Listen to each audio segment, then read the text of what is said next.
आखिर कब तक हम दर दर की ठोकरें खाते रहेंगे और भीख मांगते रहेंगे दूसरे ममालिक से। एजुकेशन पे भी टैक्स लगा दिया, हेल्थ पे भी टैक्स लगा दिया. They are only focusing on short term revenue collection. Government should follow the will of the people. 3% तो शुरुआत है, वी डोंट नो कि हो सकता है उसको 15% बढ़ा के लेके जाए. हर जगह आपको हायर टैक्स रेट्स मिलेंगे. छोटा धंधा होता है वो मूल चलाता है। इन हालात के अंदर क्या वो सर्वाइव कर सकेगा? So it is a classic example of चिराग तले अंधेरा. Tax evasion is becoming very lucrative. आखिर कब तक हम IMF से लिए कर्जे के सूद भरने के लिए सैलरी क्लास का खून निचोड़ते रहेंगे? ज़्यादा तकलीफदेह बात है लोगों के लिए वो ये है कि टैक्स का रेट्स तो बहुत हाई है, स्कैंडिनेवियन कंट्रीज जैसा है, और फैसिलिटीज़ कोई नहीं है. सैलरी क्लास के पास मुल्क छोड़ के जाने के अलावा ऑप्शन क्या रहेगी? मतलब कितनी जगहों पे ऐसा है कि छोटे बच्चे कुत्ते के काटने से मर गए, कितने लोग नाइजीरिया से मर गए. क्या FBR के साथ या FBR में किसी ईमानदार इंसान का काम करना मुमकिन है? आज का पॉडकास्ट एक ऐसे टॉपिक पर है जो हर एक पाकिस्तानी के दिल के बहुत करीब है. हमारी इकनॉमी, हमारे टैक्सेस और हमारी ज़िंदगी पर इसका असर. सोच कर देखिए, जब भी हम महंगाई का रोना रोते हैं या ये सोचते हैं कि आखिर हमारी टैक्स के पैसे काम कहाँ आते हैं, क्या आपको फ्रस्ट्रेशन नहीं होती? यही सवालात हम आज के एपिसोड में डिस्कस करने वाले हैं. अस्सलाम वालेकुम, मैं हूं Adeel Sheikh and welcome to another episode of the Nashcast. आज के पॉडकास्ट में हमें ज्वाइन करेंगी मिस्ताहा बकई, जो कि पार्टनर टैक्स सर्विसेज हैं PwC में. हम उनसे जानेंगे कि क्यों हमारा टैक्स सिस्टम सैलरी क्लास का खून निचोड़ रहा है और क्यों एग्रीकल्चर और रियल एस्टेट जैसे सेक्टर्स पे कोई हाथ नहीं डालता. रीसेंट टैक्स रिफॉर्म्स ने एजुकेशन और हेल्थ केयर जैसे ज़रूरी सर्विसेज को कैसे महंगा और मुश्किल बनाया है, और टेक्नोलॉजी किस तरह टैक्स कलेक्शन को एफिशिएंट और ट्रांसपेरेंट बना सकती है. ये सिर्फ एक टेक्निकल डिस्कशन नहीं, बल्कि एक ऐसी कहानी है जो हर एक पाकिस्तानी को समझनी ज़रूरी है. आप और मैं जो मेहनत से कमा कर टैक्स भरते हैं, क्या हम ये उम्मीद नहीं करते कि गवर्नमेंट हमारे पैसे का सही इस्तेमाल करे? क्यों हर बार IMF का सहारा लेना पड़ता है, और क्यों टैक्स हमेशा सिर्फ छोटे बिजनेसेस और मिडिल क्लास पे ही बिजली बनकर गिरता है? आज की ये गुफ्तगू सिर्फ इश्यूज को हाईलाइट नहीं करेगी, बल्कि सॉल्यूशंस और प्रैक्टिकल रिफॉर्म्स पर भी बात होगी. सो अगर आप चाहते हैं कि पाकिस्तान का टैक्स सिस्टम बेहतर हो, गवर्नेंस ट्रांसपेरेंट हो और इकोनॉमिक ग्रोथ का रुख बदल सके, तो इस एपिसोड को ज़रूर आखिर तक देखिए. वीडियो को लाइक करें, शेयर करें और चैनल को सब्सक्राइब करें, ताकि हम आपकी आवाज़ बन सकें. कोई भी टॉपिक जिस पे आप चाहते हैं कि हम बात करें, और अपनी राय कमेंट्स में हमसे ज़रूर शेयर करें. So let's dive into it. अच्छा, एक सवाल जो शायद पूरी कौम की ज़बान पर है, आखिर कब तक हम दर दर की ठोकरें खाते रहेंगे और भीख मांगते रहेंगे दूसरे ममालिक से? कब हमें वो टैक्स रिफॉर्म्स लेना चाहिए और कौन सी वो टैक्स रिफॉर्म्स हैं जिनको लेके हम अपने कदमों पे खड़े हो सकें? अच्छा, पहली चीज़ तो ये कि जो हम दर दर फिर रहे हैं और हम पैसे मांग रहे हैं और हम एड के लिए और फाइनेंसिंग के लिए और फंड्स के लिए सारी ममालिक के पास जा रहे होते हैं, IMF के पास जा रहे होते हैं, उसमें टैक्स का एक हाथ है, लेकिन सिर्फ टैक्स का हाथ नहीं है. ठीक है, गवर्नमेंट के अपने एक्सपेंडिचर होता है, राइट. गवर्नमेंट को अपने एक्सपेंडिचर फंड करने के लिए पैसों की ज़रूरत होती है. वो पैसे मुख्तलिफ़ तरीक़ों से आते हैं. ठीक है, उनमें से एक तरीक़ा टैक्सेशन भी है. पाकिस्तान में आप देखें कि अनफॉर्चुनेटली जो एक्सपोर्टर्स हैं, एज एन एग्जांपल, जैसे बहुत सारे एक्सपोर्टर्स ऐसे होते हैं जिनके बारे में कहा जाता है कि they are not bringing their entire money to Pakistan, the foreign exchange is not entirely coming to Pakistan, right. इस तरह की सिचुएशंस हैं. टैक्स में भी आपको पता है कि एक डिस्पैरिटी तो मौजूद है. जो लीगल सिस्टम है, जो टैक्स का सिस्टम है, वो बहुत सारी उसमें ऐसी जगहें हैं जहाँ पे एक जैसे सैलरी क्लास एग्जांपल ले लें तो एक डिस्पैरिटी फील होती है. 35% तक एक शख्स टैक्स दे रहा है जो कि एक सैलरी क्लास का है. अब आप उसी की कंपैरिजन में एग्रीकल्चर को देख लें, बिल्डर्स को देख लें, डिफरेंट आप जो बिजनेसमैन हैं उनको देख लें. सो आपको ये समझ में आएगा कि एक डिस्पैरिटी जो टैक्स के सिस्टम में है ना, वो जब तक ख़त्म नहीं होगी, पहली चीज़ ये उस वक्त तक नहीं होगा. दूसरी चीज़ ये कि आपके पास ना जो टैक्स कलेक्शन का जो मैकेनिज़्म है ना, उसमें इन्फोर्समेंट की बहुत ज़रूरत है. द लॉ, अगर आप इनकम टैक्स की किताब पढ़ें तो the law is not that bad. जो असल प्रॉब्लम है वो इन्फोर्समेंट का है. इन्फोर्समेंट का मतलब क्या होता है? इन्फोर्समेंट का मतलब ये होता है कि जो लॉ है उसके ऊपर अमल दरामद कराने का। लॉ पे अमल दरामद किस तरह से कौन करा सकता है वो आपको भी पता है और वो हमें भी पता है कि वो FBI की जिम्मेदारी है। जो अफसरान हैं वो यूजुअली फोकस उनका इस चीज़ उन बड़े टैक्स पेयर्स के ऊपर होता है जो जहाँ से उनको कम मेहनत करके या कम उनको एफर्ट लगा के ज़्यादा पैसे या ज़्यादा जो टैक्स है वो रिकवर हो जाए, रादर देन छोटे टैक्स पेयर्स के पीछे भागने में और उनको टैक्स की जो बेस है उसको ब्रॉडन करने में, because that is an effort intensive and that is a time consuming task जिसका आउटकम भी आपको नहीं पता कि क्या होगा और इसमें रेजिस्टेंस ही बहुत ज़्यादा होती है। It is a difficult thing to do.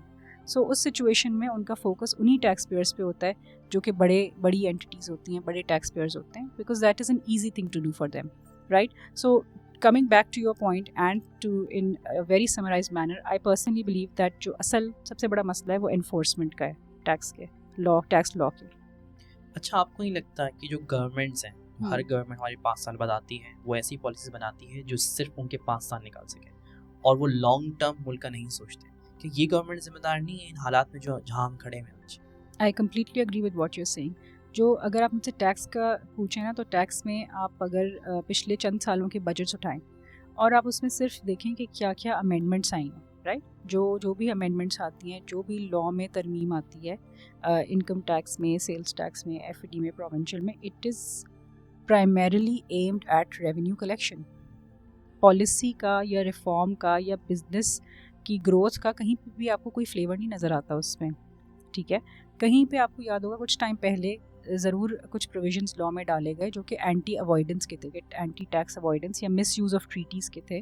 But overall basis पे अगर आप साल बजट देखें तो चंद सालों से तो बजट में ऐसे ही देख रही हूँ जिसमें यूजुअली जो फोकस होता है वो सिर्फ कैश मैनेजमेंट पे, टैक्स कलेक्शन पे, कि इतना टैक्स हमें यहाँ से आ जाएगा, इतना परसेंटेज इसका टैक्स बढ़ा दें, सेल्स टैक्स 17 से 18% कर दें, FEDs पे भी लगा दें, प्रोविंशियल गवर्नमेंट ने एजुकेशन पे भी टैक्स लगा दिया, हेल्थ पे भी टैक्स लगा दिया। सो जो बेसिकली जो एक थीम है ना, उसमें आपको ये नहीं नज़र आएगा कि ये एक इकोनॉमिक ग्रोथ की तरफ टैक्स को यूज़ करते हुए इकोनॉमिक ग्रोथ की तरफ चीज़ों को ले जाना चाह रहे हैं। आपको सिर्फ ये नज़र आएगा कि they are only focusing on short term revenue collection without even realizing that what impact it is these amendments are going to have in the longer run, right? For example, मैंने जैसे भी एग्जांपल दी education और health की, सारी दुनिया में education और health तमाम सिटीजन्स को बराबर मिलता है, राइट? जो हेल्थ की अपॉर्चुनिटीज़ हैं, आप ज़्यादा दूर नहीं जाएं, आप एजुकेशन में सिर्फ अपनी नेबरिंग कंट्रीज चले जाएं, एजुकेशन का सिस्टम हमसे कई दर्जे बेहतर है। आप अगेन 18वीं तरमीम के बाद एजुकेशन जो है वो प्रोविंशियल गवर्नमेंट्स की ज़िम्मेदारी है और प्रोविंशियल गवर्नमेंट्स ही रिस्पॉन्सिबल हैं कि एजुकेशन के लिए रेलिवेंट मौक़े पैदा करें, सारे जो आपकी आवाम है उसके लिए एजुकेशन की अपॉर्चुनिटी हो, जो बच्चे हैं सारे आपके सिंध प्रोविंस के, पंजाब प्रोविंस के, एंड सो फोर्थ। सो आप मुझे बताएं कि एक तरफ जहाँ पे सिंध हुकूमत या पंजाब हुकूमत या प्रोविंशियल गवर्नमेंट की ज़िम्मेदारी है कि वो एजुकेशन और हेल्थ सबको यकसा मौक़े दे एजुकेशन और हेल्थ के, राइट? उसी सिचुएशन में सिंध गवर्नमेंट ने एजुकेशन और हेल्थ के ऊपर टैक्स लगा दिया। आप मुझे सिर्फ एक छोटी सी मैं आपको एग्जांपल देना चाहती हूँ। मैंने बहुत सारे लोग देखे हैं जो ड्राइवर्स हैं, जो एक अकाउंटेंट हैं, एक बुक कीपर है, they not on high earning salaries, but उन्होंने बड़ी मुश्किल से अपने बच्चों को अच्छे स्कूल्स भेज के तालीम दिला रहे हैं कि उस तालीम से उन बच्चों का फ़ायदा हो। And again we have seen that अच्छी एजुकेशन और अच्छी अपॉर्चुनिटीज से फैमिलीज चेंज हुई हैं, लाइफ्स चेंज हुई हैं लोगों की। और वहाँ पे आप सिंध गवर्नमेंट जो है वो उन्हीं स्टूडेंट्स से, उन्हीं बच्चों पेरेंट्स से पैसे कलेक्ट कर रही है टैक्स की मद में। मतलब ये तो मुझे frankly of all the budget amendments education और हेल्थ पे टैक्स मुझे बिल्कुल समझ नहीं आया। मतलब I find it absurd if I have to put it in a very subtle manner. I find it absurd and I find it against the spirit of what the government should be doing. So इस तरह की छोटी-छोटी examples हैं जिसकी वजह से ना जो लोग जो हैं वो एक टैक्स इवेजन में ही जाना चाहते हैं।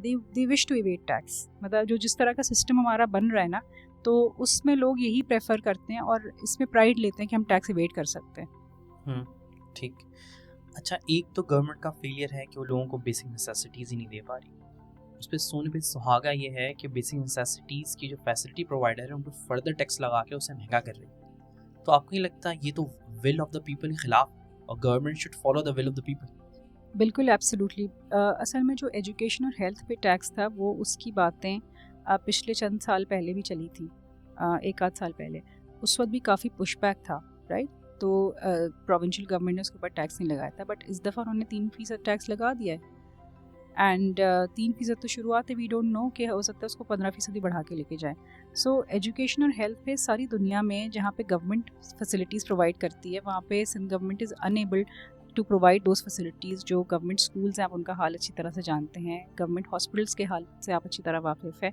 और उस सिचुएशन में जब जो इदारे स्टेप अप कर रहे हैं एजुकेशन और हेल्थ प्रोवाइड करने के लिए, आप उनके ऊपर भी टैक्स लगा रहे हैं, चाहे वो नॉन प्रॉफिट ऑर्गेनाइजेशंस ही क्यों ना हो, राइट? आप क्योंकि इनडायरेक्ट टैक्स है ना, तो वो एक आपसे और मुझसे रिकवर हो रहा है, ठीक है? तो वो हॉस्पिटल जो है वो आपको टैक्स चार्ज कर रहा है, स्कूल जो है वो आपको टैक्स चार्ज कर रहा है और आप अपनी जेब से दे रहे हैं। तो वो बिल्कुल आपकी बात ठीक है कि उसके ऊपर वो एक महंगी आपको फैसिलिटी जो है, जो बेसिक नेसेसिटी है, वो आपके लिए महंगी होती जा रही है, जो कि स्टेट की जिम्मेदारी थी इन द फर्स्ट प्लेस। ठीक।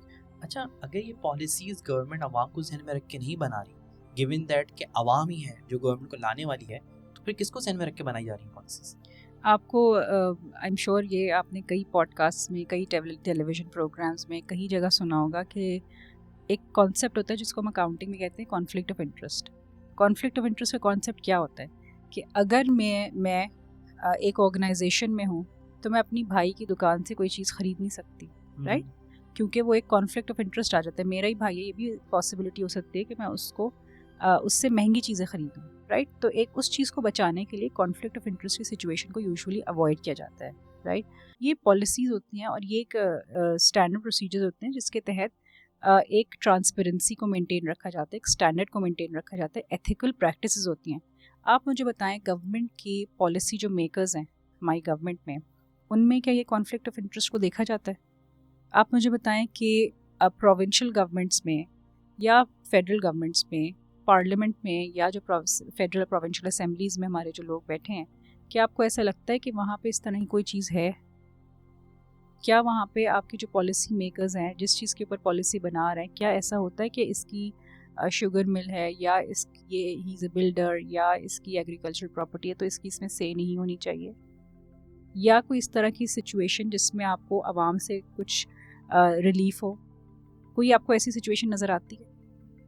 तो इस तरह की जब तक एक कॉन्फ्लिक्ट, जब तक उन लोगों का एक वेस्टेड इंटरेस्ट है पॉलिसी मेकर्स का जिस सर्टेन सेक्टर्स की तरफ, तब तक आप खुद सोच सकते हैं कि कोई भी अपने पाँव पे कुल्हाड़ी नहीं मारेगा। और अल्टीमेटली जो ब्रंट है उसका वो बेयर किसको करना पड़ता है? वो हमको, आप जैसे आपको, हमारी आवाम को, सैलरी क्लास को और डॉक्यूमेंटेड टैक्स पेयर्स को उसका ब्रंट बेयर करना पड़ता है, राइट?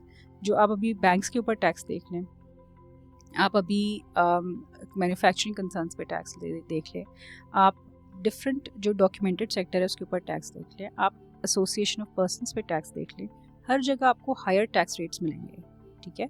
एंड जो टैक्स, जो इंसेंटिव्स थे ना आहिस्ता आहिस्ता, जो लॉ में पहले मौजूद थे, वो Aahista Aahista over the period of time Aahista Aahista करके ख़त्म हो रहे हैं। हर बजट में आप पिछले 5 साल के बजट उठा लें, हर बजट में टैक्स इंसेंटिव्स जहाँ जहाँ थे वो ख़त्म किए जा रहे हैं या उनको टाइम बाउंड किया जा रहा है कि बस इस तक मिलेगा, राइट? सो जो आपके इंसेंटिव्स, जो कि आपकी इंडस्ट्री को ग्रोथ देने के लिए थे, जो कि आपकी इंडस्ट्री को बूस्ट करने के लिए थे, वो आपके incentives Aahista Aahista cut down हो रहे हैं। मैं इस पर मुझे एक छोटी सी एग्जांपल याद आई, जैसे रिसर्च एंड डेवलपमेंट, कहाँ आपको R&D का बेनिफिट मिलता है? आपको R&D का कोई क्रेडिट मिलता है? मुख्तलिफ ममालिक में, सिंगापुर में and I am not sure UK में, डिफरेंट जगहों पे आपको R&D का क्रेडिट मिलता है, बिकॉज रिसर्च एंड डेवलपमेंट को इनकरेज किया जाता है ताकि आप नई प्रोडक्ट्स लेके आएँ, मार्केट में नई रिसर्च लेके आएँ, डिफरेंट चीज़ें आप मैन्युफैक्चर करें। पाकिस्तान में क्या चीज़ मैन्युफैक्चर हो रही है? पाकिस्तान में क्या रिसर्च एंड डेवलपमेंट हो रही है? मैं आपको सिर्फ इंडिया की एग्जांपल दूंगी। A number of tech giants have their research and development offices in India. जो पहले तो इंडिया के सिर्फ जो बड़े शहर थे उनमें इनके ऑफिसेज थे, now they are coming to mid second tier cities, right? तो एक आप सिर्फ पॉलिसी और लॉ एंड ऑर्डर और right decisions at the right time, इसकी आप एग्जांपल देखें और आप देखें कि किस तरह से एक बिजनेस फ्रेंडली एनवायरनमेंट क्रिएट करके आपने इतना फॉरेन इन्वेस्टमेंट को पुल किया। एक ओवरऑल आप देखें जो लाइफस्टाइल लोगों का, जो लोगों की एक स्पेंडिंग कैपेबिलिटी है, जो एक ओवरऑल लोगों का स्टैंडर्ड ऑफ लिविंग है, it has greatly improved over years, right. So उसके रीजंस आपको देखने पड़ेंगे। इसी तरह से आप अगर कोई मैन्युफैक्चरिंग कंसर्न है, आपके पास पाकिस्तान, ईरान की एग्जांपल देख लें। ईरान में किस तरह से एक सैंक्शंस के अंडर उन्होंने हर चीज़ खुद मैन्युफैक्चर करनी शुरू की और अब वही चीज़ें आपकी मार्केट में पेनिट्रेट कर रही हैं। There are number of shops जहाँ पे ईरानियन प्रोडक्ट्स आपको नज़र आती हैं विच आर वेरी इनएक्सपेंसिव, आप उनको खरीद एंड ऑफ गुड क्वालिटी।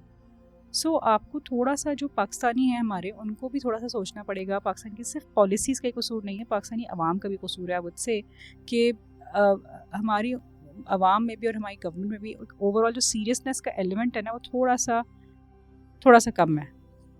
अच्छा, टैक्स के अंदर एक बहुत बड़ा इंपॉर्टेंट रोल है रेगुलेटर का। रेगुलेटर टैक्स के प्रोसेस को आसानी बना सकता है, मुश्किल बना सकता है, बट हमारे केस में समझा जाता है कि लोग टैक्स देने से भागते हैं FBR की वजह से। इसके बारे में क्या राय है? ये बिल्कुल सही बात है। जैसे एक मैं आपको एग्जांपल दूंगी। देयर एक हमारे जानने वाले हैं, वो पाकिस्तान से बाहर रहते हैं। He has been filing his return, ठीक है। उनके पास नोटिस आया, नोटिस उन्होंने नहीं देखा, क्योंकि देखें वो सिर्फ सालाना एक दफ़ा अपना पोर्टल खोलते जिसमें वो सिर्फ ये देखते कि मुझे अपना रिटर्न फाइल करना है। उनके पास नोटिस आया और उन्हें कोई जवाब नहीं दिया, उन्होंने पोर्टल ही नहीं खोला। यूजुअली प्रोसेस ये होता है कि जब FBR पे कोई नोटिस आता है, आईरिस पे FBR का जो वेब पोर्टल है, तो आपके पास एक नोटिफिकेशन आती है। Notification in the form of an email भी आती है और इन द फॉर्म ऑफ एक SMS भी आती है जो आपके पास पाकिस्तानी नंबर होता है, right. He didn't get any notification of that sort for some reason, right. And he got to know after an entire year कि उनके पास एक नोटिस आया हुआ था, वो जो पुराना आया हुआ था, उसके बाद ऑर्डर भी हो गया था। ऑर्डर भी कोई तकरीबन 6-8 महीने पहले हो गया था। एंड देन उसके बाद उनके पास रिकवरी नोटिस भी आया हुआ था कि आपके जो पैसे हैं 70 लाख रुपए हम आपके बैंक अकाउंट से रिकवर कर लेंगे।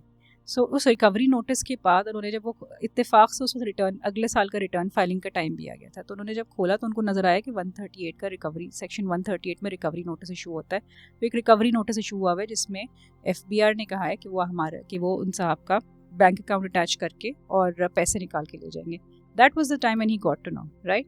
अब इसमें मैं आपको 2 चीज़ें समझाना चाहती हूँ। एक तो चीज़ ये कि जब वो एक नॉन रेजिडेंट है, वो अपनी एक रिटर्न सिर्फ इसलिए फ़ाइल कर रहा है कि उसके कुछ पाकिस्तान में एक पैसिव इनकम है बैंक अकाउंट से, या उसके पास घर है जिसकी रेंट थोड़ा बहुत उसके पास आ रहा है, और वो एक मतलब जो भी चीज़ें हैं उसकी वो सामने उसे ट्रांसपेरेंट सब चीज़ें डिक्लेयर की हुई हैं, राइट। सो इस सिचुएशन में थोड़ा सा FBR को लेवरेज देना चाहिए, पहली चीज़ ये। अच्छा, अब मैं आपको इसका ब्राइटर साइड बताती हूँ। ब्राइटर साइड ये है कि उसके बाद हमने उनकी अपील फाइल करी। The commissioner appeals was very reasonable, he agreed, he said कि आप मुझे इसके एविडेंस ला दें, and he decided the case in favour, right. So 2 चीज़ें हैं इसमें। एक तो चीज़ ये कि जो कमिश्नर अपील्स थे, he was sensible enough, he understood the situation and he passed a favourable order कि सब एविडेंस मौजूद है, of course after taking relevant evidence into account, and then he passed a favorable order.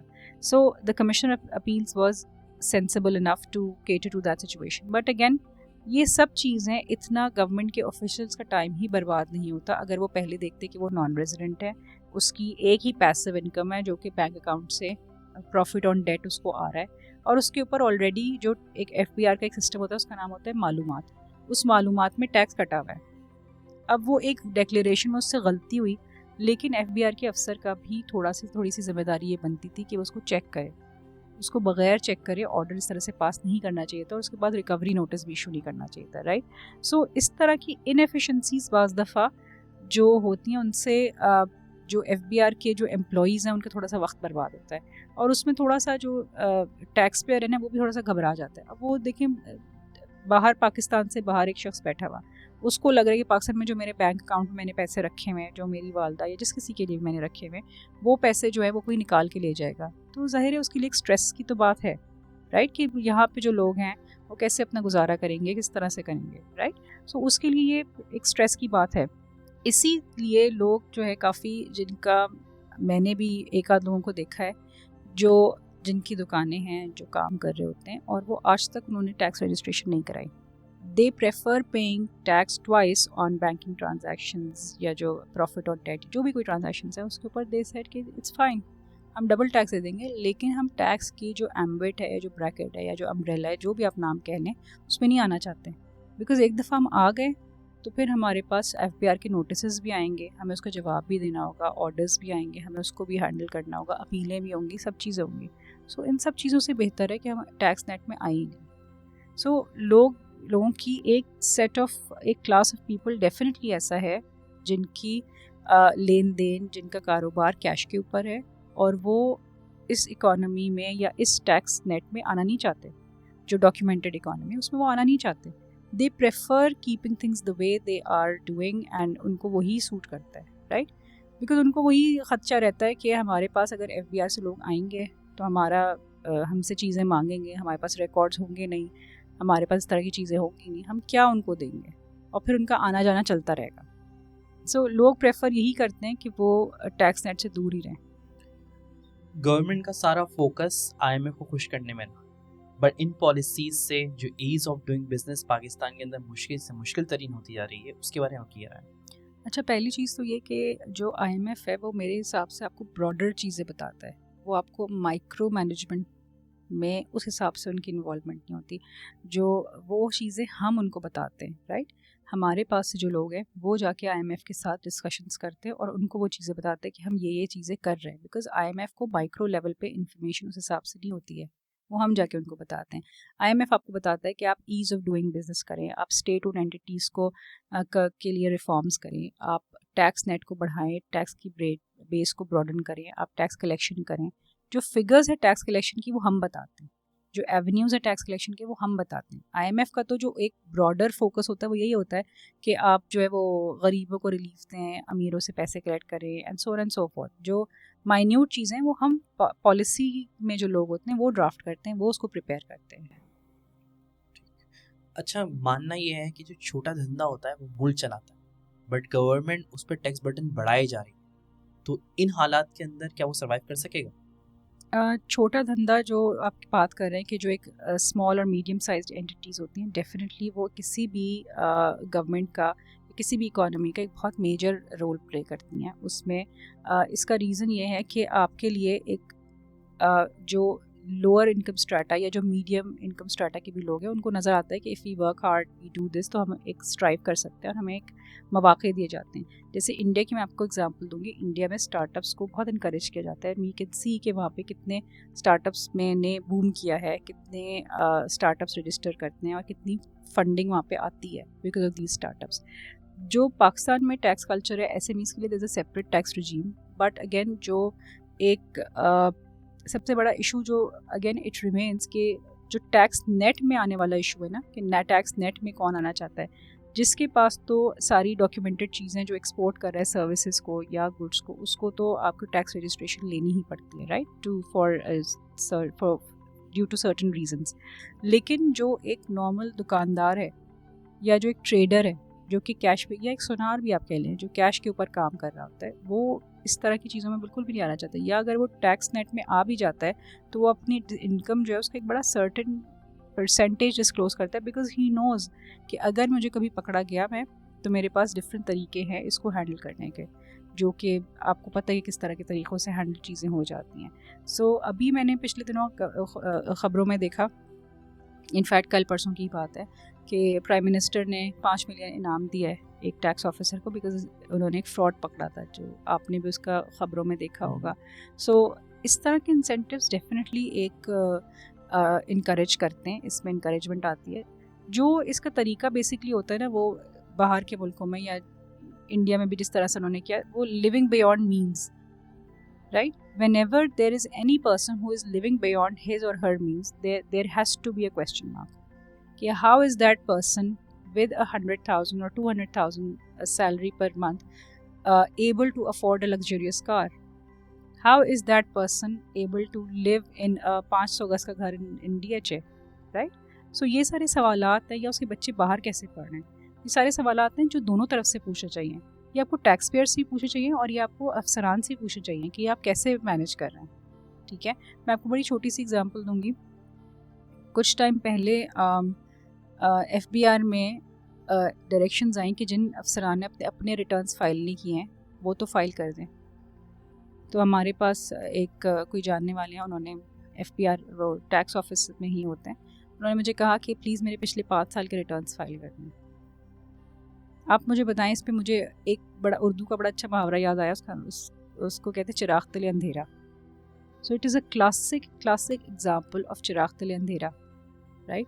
तो पहले आप घर से, कहते नहीं चैरिटी बिगिंस एट होम, आपको अपना पहले घर हाउस इन ऑर्डर करना पड़ेगा।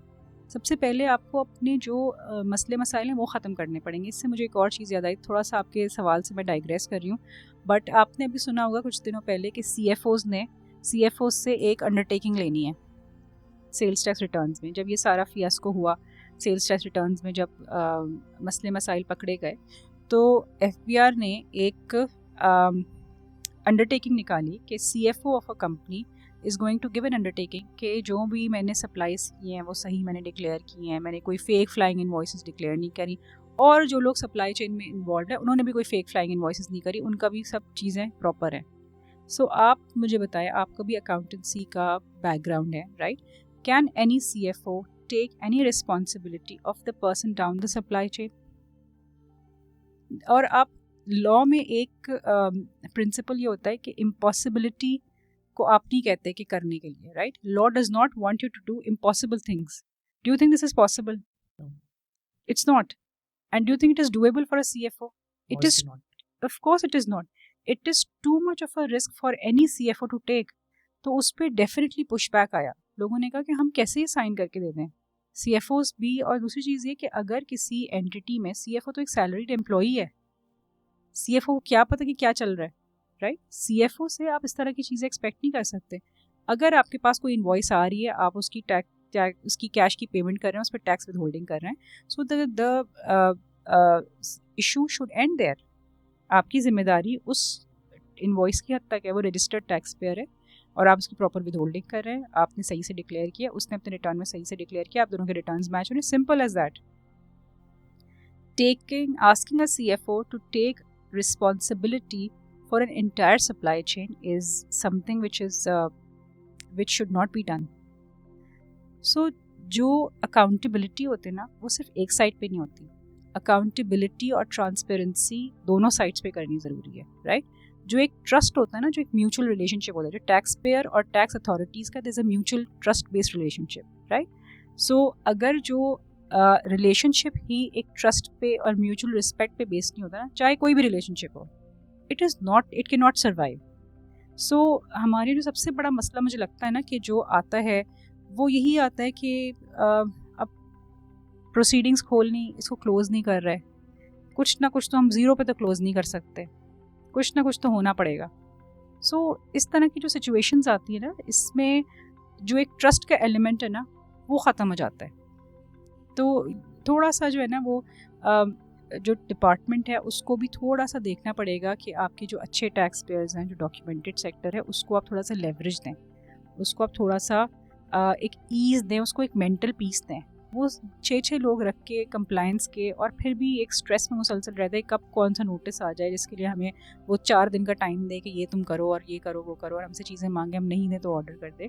सो उस तरह की प्रैक्टिस से थोड़ा सा जो आपका डॉक्यूमेंटेड सेक्टर है उसको रिलीफ दें, राइट। और जो आपकी जो एफर्ट्स हैं उनको फोकस करें towards broadening of the tax base. आप मज़ीद लोगों को टैक्स में लेके आएँ, चाहे थोड़ा थोड़ा आएगा लेकिन वहाँ से आना चाहिए। मैं एक और मुझे छोटी सी इस पे बात याद है, एग्जांपल, जैसे बाहर के ममालिक में ज़ाहिर है उनके पास इतना बजट्स ज़्यादा होते हैं, टैक्स कलेक्शन ज़्यादा होती हैं। बाहर के ममालिक में काफ़ी जगहों पे ऐसा होता है कि अगर आपकी कोई रिटर्न में आपको लगा कि डिपार्टमेंट को लगा कि ये चीज़ सही डिक्लेयर नहीं हो या ये एरर है, राइट, दिल कॉल यू एंड दिल से this is an error. Will say okay, मैं ठीक है, मैं अपने मान लिया, मैं अपना रिटर्न करेक्ट कर देती हूँ, कहते हैं ठीक है आगे से नहीं करना, nothing, no penalty, it's just a warning कि ठीक है ये चीज़ आपसे गलत हो गई, अगर आपसे गलती से गलत हुई आपने मान लिया, आप इसको ठीक कर लें और अगले साल से आप इसको ठीक कर लीजिएगा, कोई पेनल्टी नहीं, कोई वार्निंग नहीं। और एक जो टोन होती है ना नोटिस की, वो एक पोलाइट टोन होती है, पोलाइट टोन से मतलब ये कि thank you for filing the return, please आप ये देख लें क्या ये आपको ये क्या जो इसमें जो एरर है ये क्या इनएडवर्टेंट था या इसके कोई लॉजिक है, तो प्लीज़ आप एक्सप्लेन कर लें। सो एक तो गवर्नमेंट आपसे पैसा ले रही है टैक्स की मद में, राइट, आप रिटर्न फाइल करें, ठीक है आपकी जिम्मेदारी है, लेकिन एक थोड़ा सा टैक्स पेयर को भी एक रिलीफ देना, थोड़ा सा टैक्स पेयर को भी एक इम्पोर्टेंस देना, थोड़ा सा टैक्स पेयर को भी जो डॉक्यूमेंटेड टैक्स पेयर है उसको थोड़ा सा सपोर्ट फैसिलिटेट करना भी गवर्नमेंट की जो FBR की जिम्मेदारी है। अच्छा, जैसे कि आपने कहा कि इन पे एक स्केल लगना चाहिए टैक्स ऑफिसर्स पे एसेट बियॉन्ड मींस का, बट ये सेम स्केल पे तो हमारे ऐवानों में बैठे हुए लोग नहीं उतरते, तो इन पे स्केल कैसे लग सकता है? बिल्कुल आई एग्री कि ये जो स्केल है ना जो एसेट बियॉन्ड मींस का, ये हर किसी पे लगना चाहिए।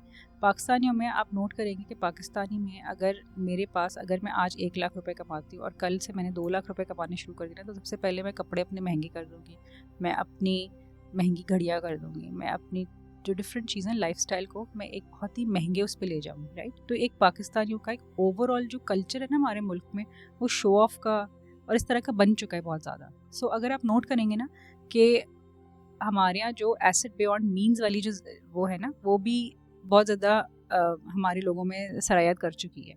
सो it is not just a problem of FBR official, it is not just a problem of any government officials, ये अवाम में भी बहुत ज़्यादा है, राइट। कि अवाम के पास भी बहुत सारी अवाम ऐसी है जिसके मैंने खुद रिटर्न्स देखे, चंद एक लोग ऐसे हैं जिनके मैंने रिटर्न्स देखे हैं, जिनके साथ मैंने बात की है, जो कि जिनकी एग्रीकल्चरल प्रॉपर्टी है, उनके यूरोप ट्रिप्स हो रहे हैं, उनके UK के ट्रिप्स हो रहे हैं, उनके डिफरेंट ट्रिप्स हो रहे हैं फैमिली के साथ, एंड अगर वो टैक्स पे पूछे आपने कितना दिया, 8 लाख रुपए सालाना। आप खुद बताएं कि ये जो एसेट बियॉन्ड मींस है ना, ये सिर्फ हमारा पॉलिसी मेकर्स का या ऐवान में बैठे लोगों का या FBR ऑफिशियल्स का या डिफरेंट गवर्नमेंट ऑफिशियल्स का मसला नहीं है, ये हमारा ओवरऑल आवाम का भी मसला है कि जो एसेट बियॉन्ड मींस है, ये तो एक जिसकी अगर हल्की बात करते हैं ना, तो आपको सिर्फ यही समझ में आता है कि आपके लिए एक जो डिफरेंट जो अथॉरिटीज़ हैं, उनके जो सिस्टम्स हैं, आपको उनको कनेक्ट करना चाहिए। आपको पता होना चाहिए कि ABC ने कितनी फ़्लाइट्स उसने साल में ली, A ने कितना टैक्स डिक्लेयर किया, A ने कितनी प्रॉपर्टी ख़रीदी, A ने कितना टैक्स डिक्लेयर किया। ये सारी चीज़ें आपकी मैच्ड होनी चाहिए। गाड़ियाँ कितनी ख़रीदी, क्या चीज़ें इंपोर्ट करी, बिज़नेस क्या है, ये सब चीज़ें आपकी टैक्स पेयर प्रोफाइल में इनकॉर्पोरेटेड होनी चाहिए और ये सारी चीज़ें आपकी आपस में मैच होनी चाहिए। तभी आपको समझ में एक ट्रू पिक्चर आएगी कि भाई इसके क्या एसेट्स थे और इसके क्या मीन्स हैं। जैसे इंडिया में मैं आपको एग्जांपल देती हूँ, रिटर्न फाइलिंग से पहले इंडिया में आपके घर पे या आपके पोर्टल पे, I am not exactly sure, लेकिन एक पर्चा आ जाता है आपके पास कि these are the assets that you have, ये डिटेल्स हमारे पास हैं, राइट। अब आप अपने रिटर्न में या वेल्थ स्टेटमेंट में क्या उन एसेट से कम डिटेल्स डिक्लेयर कर सकते हैं? नहीं कर सकते, right, because you feel accountable, you feel watched कि there is an eye on me, right, there is someone watching how many assets do I have, there's someone who knows कि मेरे पास क्या प्रॉपर्टीज़ हैं, क्या गाड़ियाँ हैं, मैंने कितनी फॉरेन ट्रिप्स की हैं, मेरे पास किस किस्म की बच्चे किस स्कूल्स में पढ़े। So you have that kind of information जो कि आपके पास आती है कि हमारे पास ये इन्फॉर्मेशन है, राइट। अभी भी देखिए आप, जैसे सैलरी टैक्स पेयर्स हैं, सैलरी टैक्स पेयर्स का जो रिटर्न होता है उसमें जो सैलरी की अमाउंट है और जो टैक्स की अमाउंट है वो खुद ही उठ के आ जाती है, ऑटोमेटिकली पॉपुलेटेड होती है रिटर्न में, मैंने इस दफ़ा देखा था। सो वो क्यों होती है? टैक्स विद होल्डिंग की अमाउंट कहीं पे आ रही होती है, बिकॉज आपका सिस्टम थोड़ा सा कनेक्टेड है, उसमें भी अभी बहुत ही इनिशियल स्टेज पे है और उसमें भी इम्प्रूवमेंट की गुंजाइश है, लेकिन जो आपकी जो कनेक्शन है ना सिस्टम्स का, वो बनना चाहिए। आपको नहीं पता कि मैंने कितनी प्रॉपर्टी अपने भाई के नाम पे रखी हुई है, आपको नहीं पता मेरे बैंक अकाउंट से कितनी पेमेंट्स मेरे भाई की प्रॉपर्टी के नाम पे हुई हैं, राइट, कि मैंने कितनी प्रॉपर्टी जो है मेरे बेटे के नाम पे ली, मेरे हस्बैंड के नाम पे लिया, ठीक है। जब तक एक आपका सिस्टम सब जगह से लिंक नहीं होगा, आपका नादरा का, आपका प्रॉपर्टी का, आपका गाड़ियों का, सब चीज़ों का सिस्टम, फ़्लाइट्स का आपका सिस्टम लिंक नहीं होगा, जब तक आपका टैक्स पेयर्स का पता नहीं चलेगा कि कौन who is living beyond means. और ये चीज़ जहाँ पे एक डेटरेंस टैक्स पेयर्स के लिए होगी, वहाँ पे बाकी सबके लिए टैक्स डेटरेंस होगी, राइट, बिकॉज जो रिक्वायरमेंट है इलेक्शंस के लिए कि आपको अपना टैक्स रिटर्न भी देना होता है, ठीक है ना, तो उस सिचुएशन में भी ये एक अकाउंटेबिलिटी होगी। सो अगर आप मुझसे पूछें कि जो ये लिविंग बियॉन्ड मीन्स का जो मैटर है या जो इसका इतना बड़ा इशू है, इसको आप कैसे सही कर सकते हैं? तो मुझे तो पर्सनली फील यही होता है कि इसको आप डिजिटाइजेशन से ही सही कर सकते हैं, और इसकी एग्जांपल्स हमारे सामने मौजूद हैं। हम ज़्यादा दूर नहीं जाते, ज़्यादा डेवलप कंट्रीज़ में नहीं जाएं, बट आप इंडिया की एग्जांपल देख लें, आप मलेशिया की एग्जांपल देख लें, आप सिंगापुर, तो खैर ये लोग तो डेवलप कंट्रीज़ हैं, आप सिंगापुर की एग्जांपल देख लें, आप US, UK, ऑस्ट्रेलिया की एग्जांपल्स देख लें। यहाँ पे लोग, यहाँ पे टैक्स जो डिपार्टमेंट्स हैं, टैक्स मशीनरी है, वो एक इनोवेटिव सॉल्यूशंस पे आ रही है। हम अभी तक जब तक ये सोचेंगे कि FBR का एक अफसर उठेगा, उस दुकानदार के पास जाएगा, फलाने मिल ओनर के पास जाएगा, तो तभी वो टैक्स कलेक्ट कर सकेगा, no, we should broaden our horizon and see what the world is doing. Maybe we can learn some lessons from them. अच्छा, डिजिटलाइजेशन की बात ऐसे मूड में करना जहाँ इंटरनेट नहीं चल रहा है, एक सुहाना ख्वाब हो सकता है, हकीकत तो नहीं हो सकती। बिल्कुल आप ठीक कह रहे हैं। इंटरनेट के आई एग्री कि नंबर ऑफ प्रॉब्लम्स आ रहे हैं इंटरनेट के। इनफैक्ट मैं अभी कुछ दिन 2 दिन पहले ही ट्रैवल करी थी and I was on road from Islamabad to Azad Kashmir for a meeting and I didn't have any signals. मैं इंटरनेट के लिए परेशान है। I had some emails to check, I had some work to do on the way. जो 2-3 घंटे का रास्ता है उसको मैं प्रोडक्टिव बना सकती थी, जो कि नहीं हो सका। अब चले, ये तो एक रास्ते की बात है ना, बट अगर मैं सिटी में ही देखूँ, डिफरेंट जगह, अभी आपने देखा होगा कि डिफरेंट जगहों पे हमारे यहाँ जो अभी एग्जिबिशंस होती हैं, जो मुख्तलिफ इवेंट्स होते हैं, उसकी वजह से आपके इंटरनेट बंद हो गया। मुहर्रम में आपने इंटरनेट बंद कर दिया। इस तरह की सिचुएशंस जो बाहर के ममालिक हैं उनको नहीं समझ में आता कि अभी आपकी पब्लिक हॉलीडे है या ये है या कुछ भी चीज़ है। अगर कोई एक शख्स फ़ॉरेन किसी एंटिटी के लिए काम कर रहा है, राइट, अभी तो कराची में, पाकिस्तान में बहुत ज़्यादा ट्रेंड पकड़ रहा है ना ये कि आप ऑफशोर सर्विसेज का, राइट, ऑफशोर सर्विसेज की मैं एग्जांपल ले लेती हूँ, ठीक है। एक आप भी सिमिलर काम में हैं, तो आप मुझे बताएं कि अगर आपके पास 3 एम्प्लॉयज़ काम कर रहे हैं, राइट, द क्लाइंट जो बाहर US में, UK में, कनाडा में, कहीं पे भी है, वो तो अपने टाइमिंग के हिसाब से उस एम्प्लॉय की अवेलेबिलिटी चाहता है और उसके हिसाब से ही वो डिलीवरी चाहता है। जो रूल ये होता है कि जो लोग ऑफशोर सर्विसेज दे रहे होते हैं उनकी छुट्टियाँ, उनकी टाइमिंग वगैरह सब चीज़ें वो आप जिस एंटिटी को सर्विस दे रहे होते हैं उसके टाइम जोन के हिसाब से मैच की जाती है, राइट। मुहर्रम की छुट्टी अगर पाकिस्तान में है तो मुहर्रम की छुट्टी US में नहीं है, एंड US में जो बंदा है वो एक्सपेक्ट करेगा कि वो मुहर्रम की छुट्टी में भी उसको काम डिलीवर करके दे, लेकिन वो कैसे करेगा जब उसके पास इंटरनेट ही नहीं चल रहा। रबीउल अव्वल की छुट्टी में वो कैसे काम डिलीवर करेगा जब उसके पास इंटरनेट नहीं चल रहा, राइट। एंड चलें, ये तो एक वो वाले इंस्टेंसेस हैं जहाँ पे इंटरनेट मुकम्मल तौर पे बंद था। हमारे पास नॉर्मली इंटरनेट इतना ख़राब क्वालिटी का चल रहा है जहाँ पे आप बाकी, मैं भी चाइना का देख रही थी, चाइना में जिस तरह की हाई स्पीड इंटरनेट है, US में हाई स्पीड इंटरनेट है, मिडल ईस्ट में आप देख लें, आप हर जगह मॉल्स हो गया, आपको रोड्स हो गए, छोटे से छोटा कैफ़े है, दुकान है, छोटा सा जगह है, वहाँ पे भी आपको इंटरनेट बहुत ही बेहतरीन क्वालिटी का, हर जगह फ्री वाईफाई आपको मिलता है। आपको अब जाके सिम लेने की ज़रूरत नहीं पड़ती, आप इंटरनेट से सारे काम कर सकते हैं। हर रेस्टोरेंट में, हर मॉल में, हर जगह आपको बेहतरीन, एयरपोर्ट में, हर जगह आपको बेहतरीन क्वालिटी का इंटरनेट मिलता है। यहाँ पे आप कराची में एयरपोर्ट पे आप मुझे इंटरनेट बताया, आपको किस स्टैंडर्ड का इंटरनेट है। अब पाकिस्तान ने बताया ना, कराची तो चले एक पोर्ट सिटी है, सारी दुनिया में पोर्ट सिटीज़ की कितनी इंपॉर्टेंस होती है। आप कराची का हाल देखें। आप मुझे बताएं कि इंटरनेट जो जिस तरह का हमारा इंटरनेट है, क्या आप ये एक्सपेक्ट कर सकते हैं कि आपके साथ लोग आपको काम देंगे? कॉल्स में तो आपकी आवाज़ ब्रेक कर रही होती है। आप किसी के साथ कॉल में अगर स्क्रीन शेयर कर लें तो आपकी आवाज़ चली गई।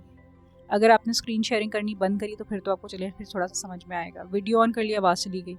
तो इंटरनेट के मसले जब तक आपके मुल्क में रहेंगे, स्पेशली आप अपना कंपैरिजन देखें, आपको किसके साथ है, रीजनल कंपैरिजन देखें कि किसके साथ है आपका रीजनल कंपैरिजन, और वहाँ पे आप चीज़ें देखें तो आपको कौन आपके पास काम लेके आएगा, कौन यहाँ पे इन्वेस्टमेंट करेगा, कौन आपसे ऑफशोर सर्विसेज लेगा। So these are the things जो कि एक है उसकी ओवरऑल। चलिए, तो इंटरनेट के मसले बात हो गई, लेकिन जो आपकी बात, पहला सवाल था कि डिजिटाइजेशन एक ख्वाब लगता है, बिल्कुल ख्वाब तो है, लेकिन इसको अगर हमें टैक्स में कुछ बेहतरी लेके आ रहे हैं तो आपको इसको हकीकत तो बनाना पड़ेगा। जो कन्वेंशनल तरीके हैं ना टैक्स कलेक्ट करने के, वो बहुत ऑब्सोलीट हो गए, दुनिया में कहीं पे भी नहीं चलते, और उनको एक इनफेक्टिव तरीके हैं। ये चीज़ें दुनिया में कहीं नहीं चलती। जब तक आप सामने वाले को एविडेंस नहीं देंगे ना, तब तक दूसरा बंदा आपकी बात पे यकीन नहीं करेगा। you have to bring in some concrete evidence. You have to show that person that you have means to detect कि उसकी क्या expenditure है, उसकी क्या assets हैं, उसकी क्या activities है, and then you have to see कि उसको फिर आप tax net में ले सकते हैं ना, फिर आप उसको बता सकते हैं कि तुम्हारे पर penalty हम इस basis पे लगा सकते हैं, राइट? जब तक आपके पास अपना हाउस इन ऑर्डर नहीं होगा, आपको अपनी चीज़ें नहीं पता होंगी कि आपके पास क्या क्या चीज़ें अवेलेबल हैं, या आप उसी से पूछेंगे अच्छा तुम बता दो कि तुम्हारे पास, तो वो जाहिर है आपको आधी चीज़ें बताएगा, specially the culture that we have here in Pakistan, वो आपको आधी चीज़ें बताएगा, वो आपको कभी भी नहीं बताएगा कि किस हिसाब से उसकी कितनी इनकम है, कितना रेवेन्यू है, वो कैश में ट्रांजैक्शंस करेगा। द अदर थिंग इज़ जो टैक्स इवेजन है ना, it is becoming very lucrative. The reason being कि जो टैक्स रेट्स हैं ना वो इतने हाई हो चुके हैं कि उसमें जो टैक्स पे कर रहा है, अगर लेट्स सपोज मैं सेल्स टैक्स पे कर रही हूँ, राइट, मैं सेल्स टैक्स कलेक्ट कर रही हूँ, मेरा एक बिजनेस है, आपका एक बिजनेस, आप सेल्स टैक्स चार्ज नहीं कर रहे, तो मेरी चीज़ें 18% महंगी हो गई ऑटोमेटिकली, ठीक है ना, आपकी चीज़ें 18% सस्ती हैं, मेरे पास कौन आएगा? आप लोगों की क़ुव्वत ख़रीद, परचेजिंग पावर भी आप देखें, आप पाकिस्तान के लोगों की इनकम देखें जिस हिसाब से चल रही है, तो क्या आपको लगता है कि मेरे पास लोग आएंगे? जहाँ पे मैं और मेरे बराबर वाले दुकान वाला, मैं 18% टैक्स चार्ज कर रही हूँ, तो लोग उसी दूसरी दुकान पे रश लगाएंगे ना, तो इवेंचुअली मेरी भी ये टेम्पटेशन होगी ना कि मैं भी पर्ची दूँ ना दूँ, राइट, टैक्स लगाऊँ या नहीं लगाऊँ। तो उसमें जो टैक्स इवेजन है ना, इट इज़ बिकमिंग, जितना जितना टैक्स रेट हायर होता है ना, टैक्स इवेजन उतनी ही लुक्रेटिव बनती जाती है। सो इसीलिए जो है वो लोग भी करना नहीं चाहते, क्योंकि इन्फोर्समेंट भी नहीं है, दे नो कि हम किस तरह से बाहर निकल सकते हैं। सो डिजिटाइजेशन मुझे लगता है कि इससे काफ़ी सारे मसले मसाइल आपके हल हो सकते हैं, but again it is an expensive solution and it requires a lot of will from the people responsible. अच्छा, एक आम आदमी से आप कैसे एक्सपेक्ट कर रही हैं कि वो अपनी कैश इकनॉमी को छोड़कर अपनी डॉक्यूमेंट इकनॉमी के अंदर आएगा, गिवन दैट कि इंटरनेट चल नहीं रहा, मेरे पास कैश नहीं है, मैं कार्ड ट्रांजैक्शन करने चाह रहा हूँ, मैं कोई चीज़ खरीदना चाह रहा हूँ, इंटरनेट नहीं चल रहा, I couldn't use my own money, right? तो why should I go for a document economy? It's more preferable कि मैं कैश इकनॉमी में रहूँ। अच्छा, जो आपकी बात है ना कि इंटरनेट नहीं चल रहा और कार्ड, ये वाली बात मैं थोड़ा सा दुरुस्त कर देती हूँ। एक तो चीज़ ये कि जो थोड़ा सा मैं इससे डाइग्रेस करूँगी, मैं अपनी एग्जांपल लेती हूँ। आई डोंट यूज़ कैश, ठीक है, I barely use cash, I don't usually have cash, लेकिन जो आपकी ऐसी जगह है, जैसे अगर आपको सब्ज़ी लेनी होती है, कुछ चीज़ें आपको लेनी होती हैं, तो उसके लिए आपको कैश की ही ज़रूरत होती है। Other than that I use my cards, right? ऐसा नहीं होता कि कार्ड्स नहीं चल रहे। The issue that I face is कि बहुत सारे रेस्टोरेंट्स से वी डोंट एक्सेप्ट कार्ड्स, बहुत सारे बिजनेस ओनर्स से that we going to charge this amount of tax if you pay through card, and if you don't pay through card we're not going to charge any tax. So ये दोनों side से driven है, it is not just from one side, right? ये इसमें सिर्फ internet का वो नहीं है, इंटरनेट का ठीक है कहीं ना कहीं इशू आता होगा, बट जो प्रॉब्लम है वो प्रॉब्लम एक माइंडसेट की, और प्रॉब्लम एक वही जो बिजनेसेस में कैश इकोनॉमी में आ रहे हैं, कैश की बेसिस पे चल रहे हैं, उन्हीं की प्रॉब्लम ज़्यादा हैं। अच्छा, role of AI, artificial intelligence, data analytics, दुनिया इन चीज़ों को अडॉप्ट कर चुकी है और अब उनके एक एडवांस फॉर्म्स की तरफ बढ़ रही है। ऑन दी अदर हैंड हमारा जो रेगुलेटर है वो शायद इससे भी आशना ही नहीं है। इस बारे में क्या कह रहा है? Very relevant and a very good question. You are absolutely correct in saying कि दुनिया इसको अडॉप्ट कर चुकी है और दुनिया इससे आगे बढ़ चुकी है, और जो टेक्नोलॉजी है उससे दुनिया बेतहाशा फ़ायदा उठा रही है। हमारे पास एग्जांपल्स हैं, US की है, UK की है, ऑस्ट्रेलिया की है, मुख्तलिफ कंट्रीज़ की है। बेसिकली थोड़ा सा मैं इसमें बता देती हूँ। अगर आपने कोई रिटर्न फाइल किया है, ठीक है ना, उसकी एक एनालिटिक्स जो है वो एक ऑटोमेटिकली टेक्नोलॉजी की मदद से एक एनालिटिकल जो रिटर्न का एक इनिशियल जो स्क्रीनिंग है ना वो हो जाती है डिफरेंट ममालिक में।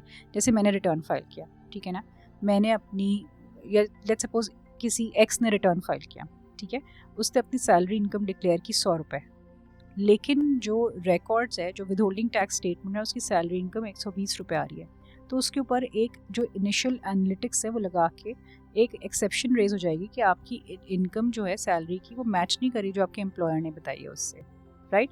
सो इस तरह की चीज़ें। एंड देन अगेन वही लिविंग बियॉन्ड मीन्स, जैसे someone gave me an example कि अगर आप अपने सोशल मीडिया पे कुछ चीज़ आप अपलोड कर रहे हैं, तो उस पर आपसे सवाल आता है कि आपने ये चीज़ डिक्लेयर नहीं की, आपने सोशल मीडिया पे डिक्लेयर किया कि मैंने नया घर ख़रीदा, क्या आपने अपने पास वो डिक्लेयर किया? सो ये सारी चीज़ें ह्यूमनली पॉसिबल नहीं है कि आप इतने हज़ारों करोड़ों लाखों टैक्स पेयर्स के ऊपर ये सब चीज़ें आप जाके हर किसी का सोशल मीडिया देखें, हर किसी का विद होल्डिंग स्टेटमेंट देखें, एम्प्लॉयर्स की देखें, एम्प्लॉयज़ की देखें. This is not humanly possible and this is only possible when there is artificial intelligence, there's data analytics, there's different technologies used in these tax की setup में.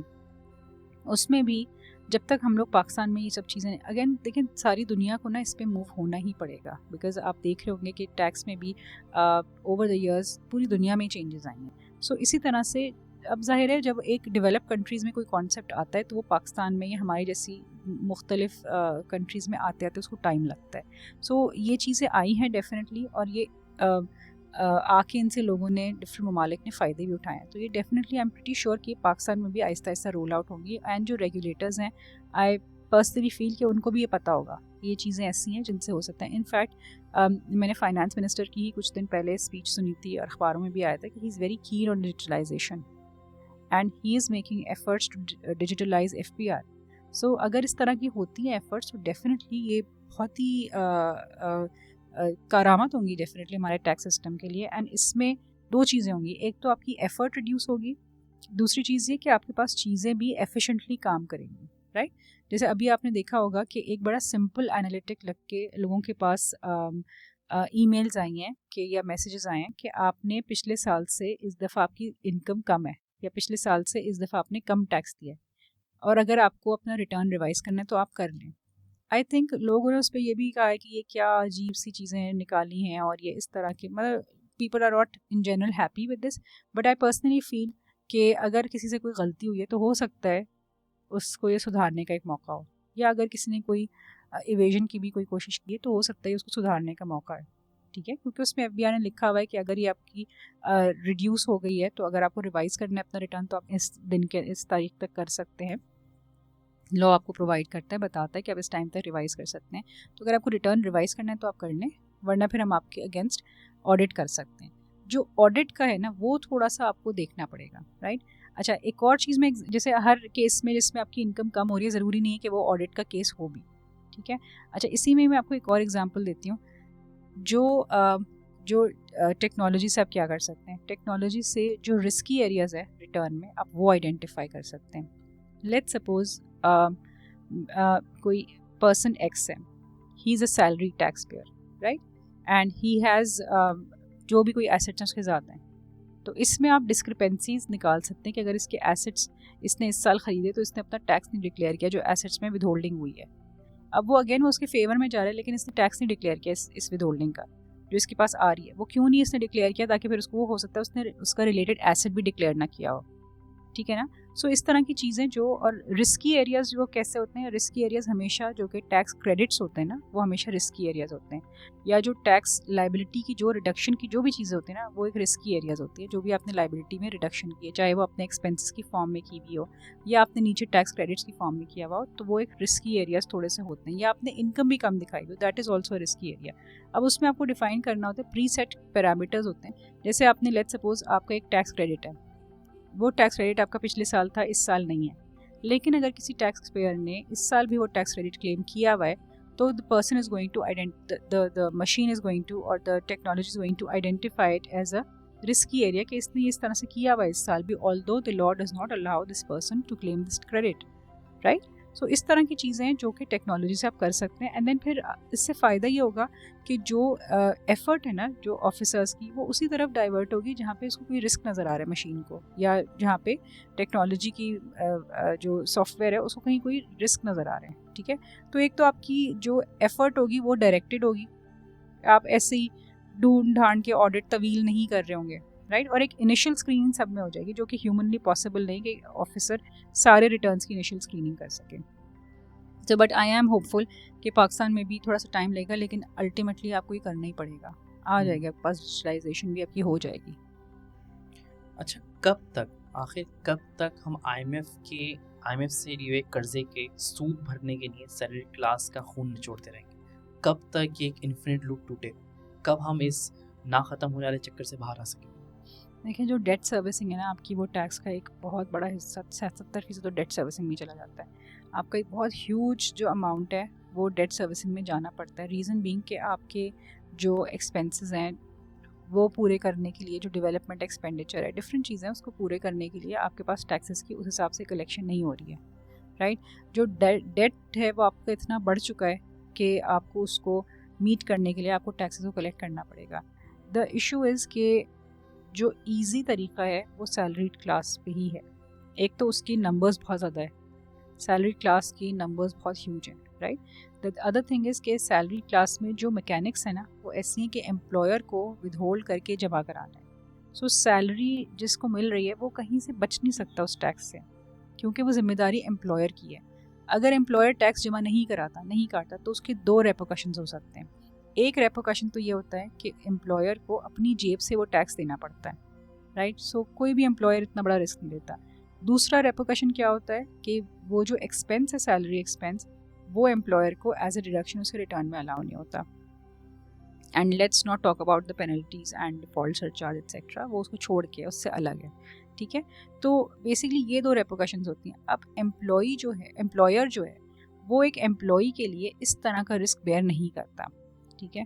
Having said that, कुछ जगहों पे ये प्रैक्टिस जो है लोगों ने सुनने में ही आया है कि उन्होंने ये भी प्रैक्टिस स्टार्ट कर दी है, क्योंकि सैलरी रेट्स इतने हाई हो चुके हैं, 35% तक चले गए हैं, सुपर टैक्स भी है एंड देन सरचार्ज वगैरह ये सब चीज़ें भी हैं।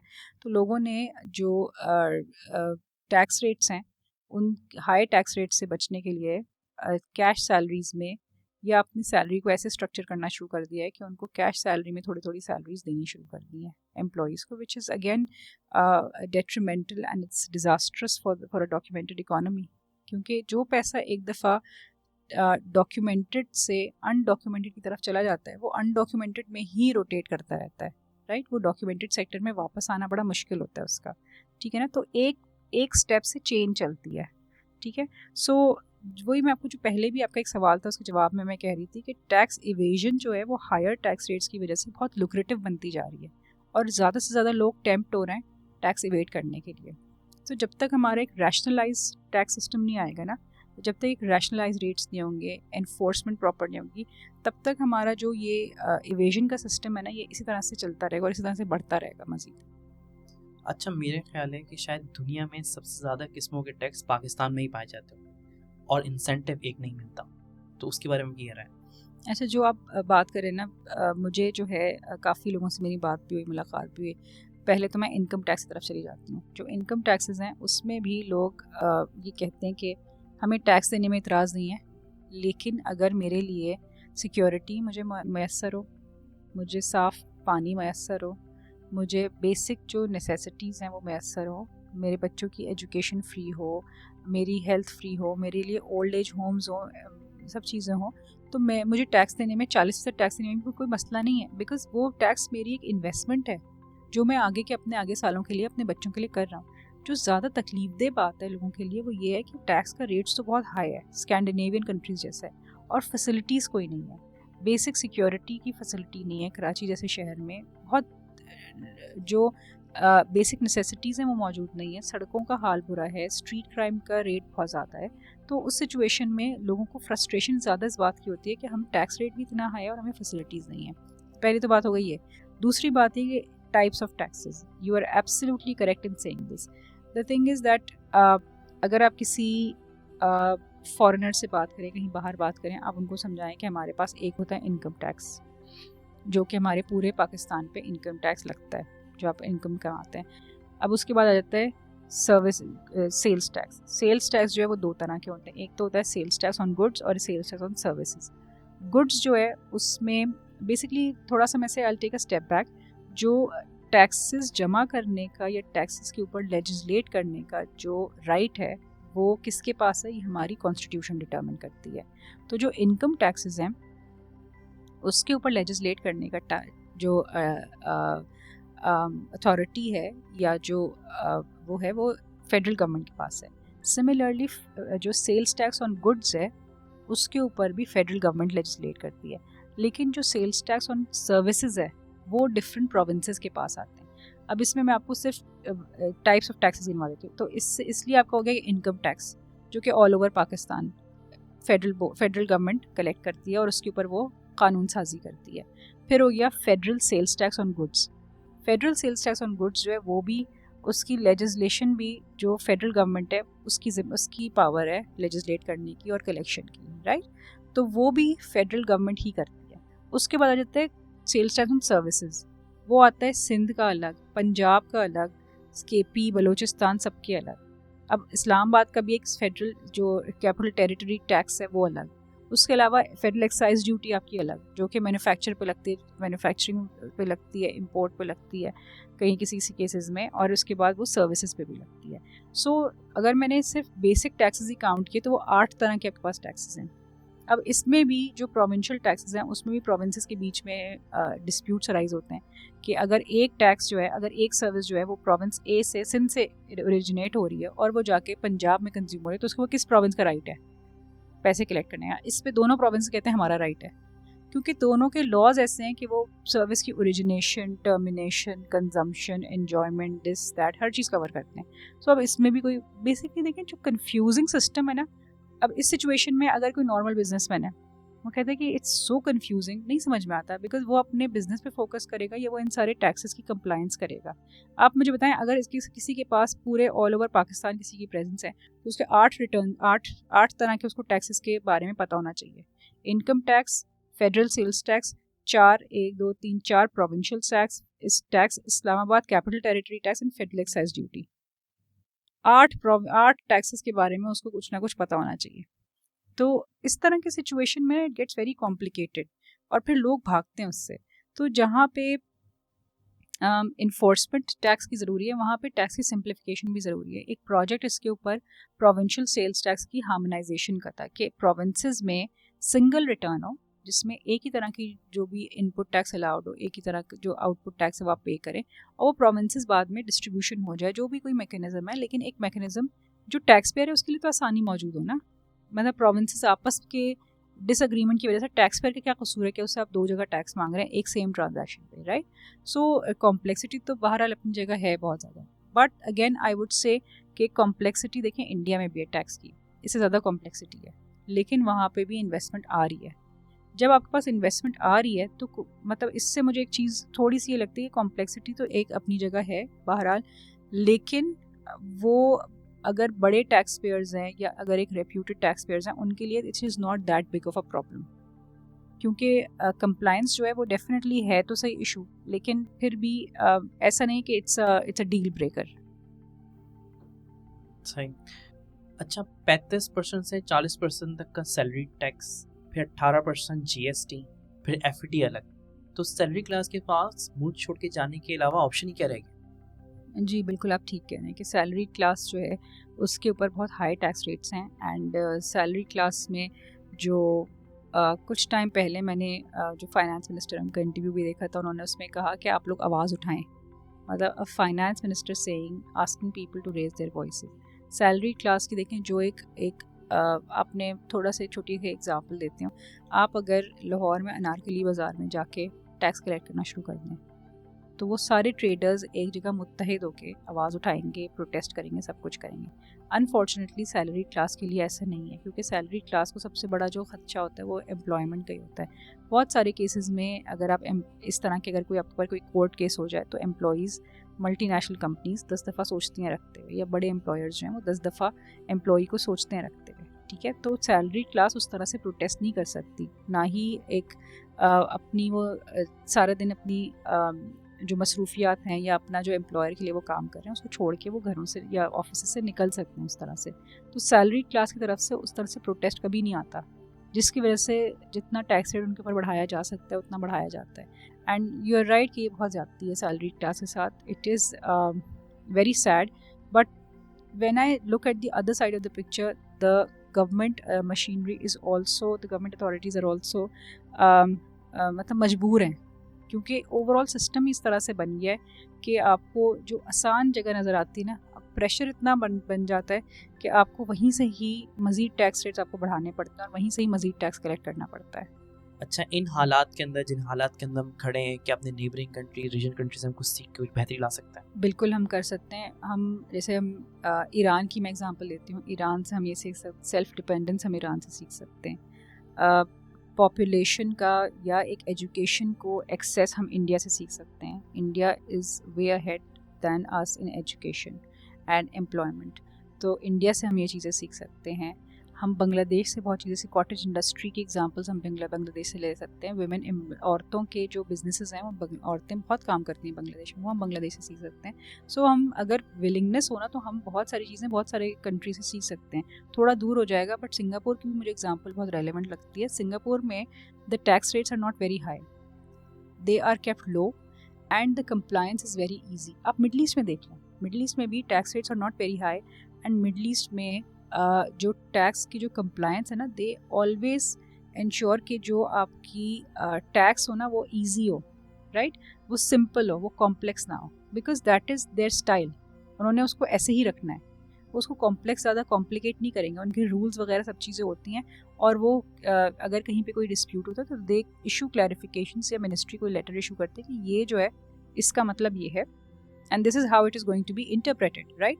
सो अगर कोई भी कंट्रोवर्सी होती है, it is laid to rest through that letter at the very moment the letter is received, ठीक है ना। कोई मिनिस्ट्री उसकी क्लैरिफिकेशन इशू कर देती है। लेकिन उसमें क्या होता है कि अब अगेन देखिए, बहुत सारी कंट्रीज़ की डायनामिक्स हमसे बहुत अलग हैं, ठीक है ना। हमारे यहाँ एक ह्यूज पॉपुलेशन है, ठीक है, उस पॉपुलेशन को हमें चैनलाइज करना है। जो मैं कल परसों भी किसी से बात करी थी, मैं उनको यही कही थी, मेरा सबसे बड़ा जो पेन पॉइंट है ना, दैट इज़ एजुकेशन। जो हमारी यूथ है ना, जो हमारे नए बच्चे हैं, जो मेजॉरिटी है, आप उसमें से क्वालिटी ऑफ एजुकेशन देखें कि किस तरह की है। क्या हमें उस तरह के गवर्नमेंट स्कूल्स में उस तरह के एजुकेशन के मौके मिल रहे हैं जिस तरह के नेबरिंग कंट्रीज़ में गवर्नमेंट स्कूल्स में मिल रहे हैं? क्या हम उस तरह की एडवांसमेंट सोच सकते हैं? मतलब मैं जैसे ज़िंदगी ट्रस्ट का मैं नाम दूंगी, मैंने काफ़ी वो देखी हैं स्कूल्स वगैरह। तो उसमें जो स्कूल्स हैं वो उन्होंने बेसिकली गवर्नमेंट स्कूल अडॉप्ट किया हुआ है ना, and the work they are doing is amazing. जो पब्लिक प्राइवेट पार्टनरशिप्स हैं उसमें भी हमें आना पड़ेगा, because government can not do everything on their own, ठीक है ना। जो गवर्नमेंट का जो एजुकेशन सिस्टम है, तो again coming back to your point के टू योर क्वेश्चन, कि जो हम नेबरिंग कंट्रीज़ हैं उनसे हम डेफिनेटली बहुत सारी चीज़ें सीख सकते हैं, ठीक है। हम मतलब बहुत सारी चीज़ें ऐसी हैं जो कि हम अपने पास भी इम्प्लीमेंट कर सकते हैं। जो इशू है वो ये है कि हमारे पास विल और एक इम्प्लीमेंटेशन होनी चाहिए। जिस तरह की हमारे पास अल्लाह ताला ने हर चीज़ दी है, तो हमें थोड़ा सा उसको चैनलाइज करने की ज़रूरत है।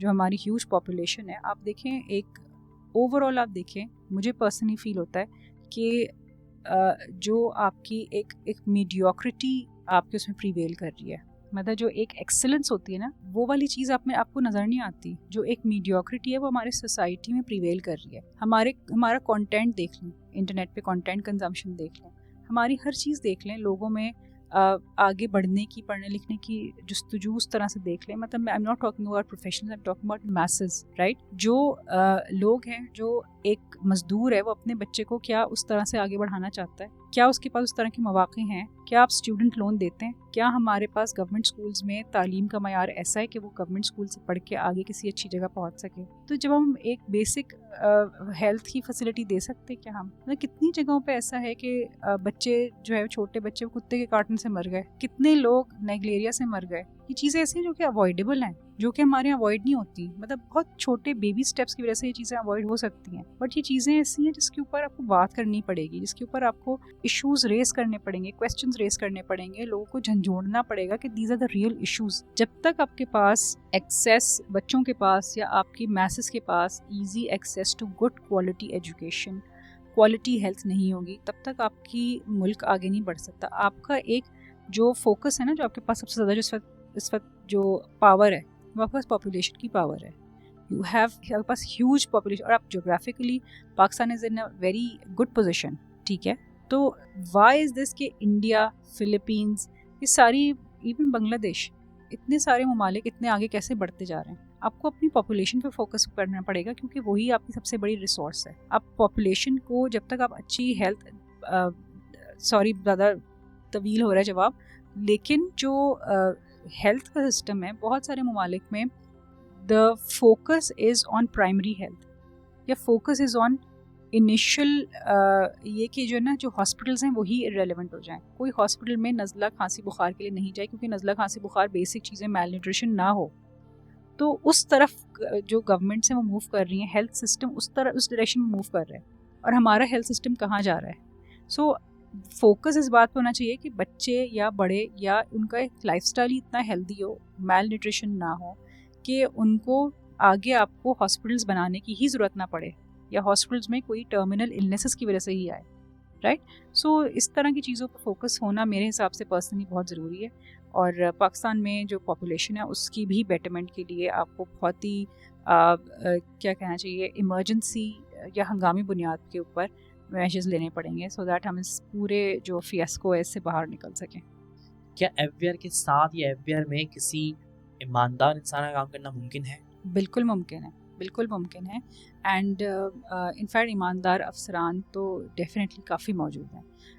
मुझे कई साल हो गए प्रैक्टिस करते हुए, एंड आई एम श्योर मुझसे भी सीनियर पार्टनर्स फर्गसन में मौजूद हैं. टैक्स प्रैक्टिस हमारी काफ़ी पुरानी है एंड काफ़ी स्टैब्लिश्ड है. पाकिस्तान की सबसे बड़ी टैक्स प्रैक्टिस हमारी है. Right?